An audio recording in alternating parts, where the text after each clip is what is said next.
colocar os titulares, Renato? Ou time misto? Claro que sim. Claro que sim. Que time misto, caramba, pelo amor de Deus. Esse papo de Brasileirão é prioridade? Eu não concordo com isso, não. Para mim, a competição mais importante é a Libertadores. Brasileirão, para mim, é a segunda competição. Luiz falou que é, hein? Não, Felipe Luiz disse que. Felipe Luiz já pulou fora dessa. Felipe Luiz já disse que quer ganhar todos os jogos. Quem saiu com essa bravata, porque isso é uma bravata, foi o BAP, o rei do ingresso alto, o rei do público pequeno.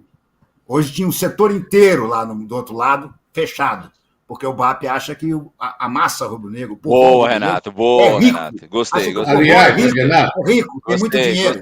Gostei, isso aí. Renato, aproveitando esse gancho aí, hoje o jogo clássico dos milhões de antigamente teve 2 grandes pecados, 0-0 e um público no Maracanã com menos de 40 mil pagantes.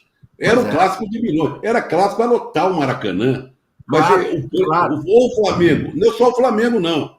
Vários times estão cobrando ingressos absurdos e afastando o público dos estádios. E o Flamengo se orgulha de fazer isso. Tem prazer em fazer isso, essa diretoria do Flamengo. E sabe o que eu acho mais grave, Renato, mas uma dúvida. Só uma coisinha, hoje dona. Era decisão... O Flamengo poderia ter mudado alguma coisa hoje? Não era decisão do Vasco de fechar aquele setor? Não, é claro que o Vasco foi influenciado pelo Flamengo, né? Porque no final os dois racham a despesa.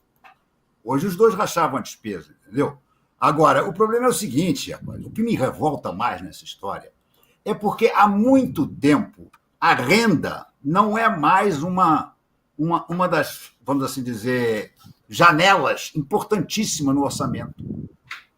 São muito mais importantes que a renda propaganda, venda de jogador, e tem um terceiro item que eu estou me esquecendo agora, que também a renda é o 4º item em importância. Então, o que o Flamengo tinha que fazer era entender que renda de jogo, a importância não é você ganhar dinheiro em renda de jogo, até porque mesmo ganhando, mesmo fazendo essa usura, vai ganhar merreca. O que você tem que fazer é encher o estádio, para o estádio empurrar o teu time, para você ganhar jogo, e aí, com isso, ganhar mais em publicidade, valorizar mais seus jogadores, ganhar mais em venda de jogador, e por aí vai. Mas o BAP, sabe aquele negócio que os burros usam? Antólios? Eu acho que não é isso, não. Ele é um cara elitista. É um comportamento elitista. Você acha que o Flamengo não sabe disso? É que ele não sei.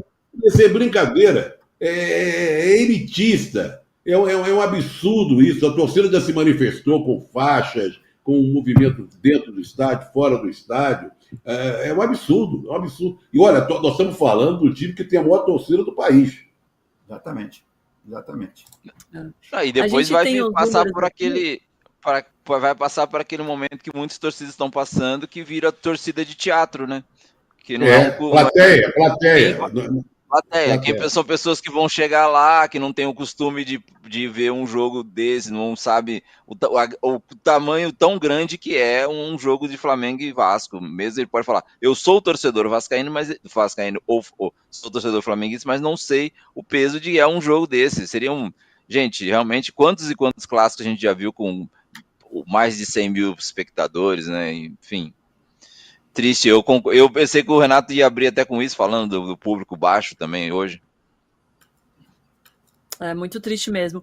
O Thiago Lima, que está sempre aqui com a gente, valeu, Thiago, ele falou que o clássico dos milhões virou o clássico dos 1000.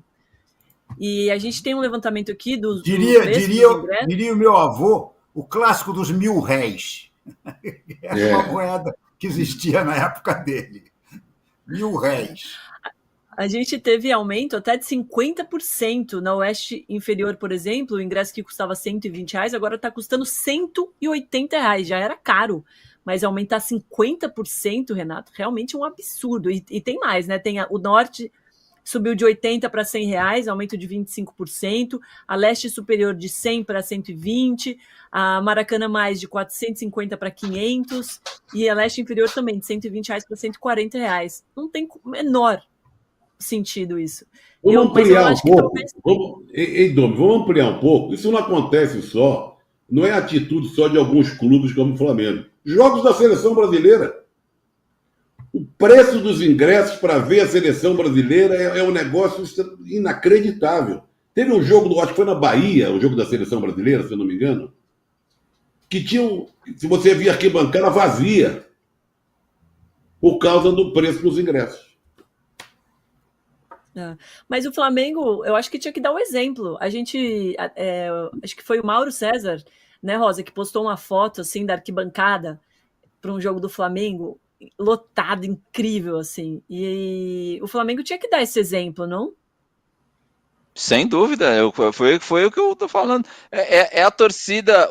A gente fez uma matéria também, na época que eu trabalhava na Folha, a respeito do ticket médio dos ingressos do Palmeiras, Flamengo, do Corinthians. E o ticket médio do Flamengo era bem abaixo desses dois que levam torcida, né? O Palmeiras leva, porque o caso do seu programa de sócio-torcedor, o Corinthians também tem aquele setor onde é um setor custeado, entre aspas, ali para o torcedor atrás dos gols. E assim, se eu não me engano, era assim, o Flamengo acho que era 80, 60, 80, o Palmeiras beirava 100, 120, o Corinthians 100. E agora, esses preços exorbitantes que você tá falando aí, Domi, é um ciclo perigoso, e eu achava que o Flamengo nunca ia entrar nesse ciclo de deixar o torcedor mais o povo ali, o torcedor que é o flamenguista apaixonado, né, que não vai conseguir ter condições de acompanhar o Flamengo nesse. E aí é um risco, né? Um clássico desse. Acho que o público pagante foi 39 mil, alguma coisa, não é? 39 mil, 39 mil. Olha isso, um Flamengo e Vasco com 39 mil pagantes. O Regis Marra mandou aqui, ó, tem que criticar o Pedrinho também. Sim, o Flamengo deu o exemplo e o Vasco copiou. Como disse o Renato, se deixou influenciar por uma política péssima. E o Thiago Lima falou mais um aqui, ó, e tem um detalhe, nesse ano pelo menos 4 locais diferentes estão transmitindo os jogos. Sim, essas empresas que estão transmitindo os jogos também poderiam fazer uma pressionada, porque fica tão horrível na transmissão, a gente vê um clássico com um setor fechado, com a arquibancada vazia, com as cadeirinhas vazias ali, que eles podiam fazer alguma coisa para o espetáculo ficar melhor, porque nessa política aí, tá todo mundo saindo perdendo. O torcedor, que é feito de palhaço, a gente que assiste um jogo que poderia ser melhor, muito mais bonito de se ver, os jogadores que perdem a alma do jogo, enfim, fica aqui nossa crítica. Em São Paulo tem outra aberração, que é a torcida única. É uma outra aberração. Verdade, verdade. Pior ainda.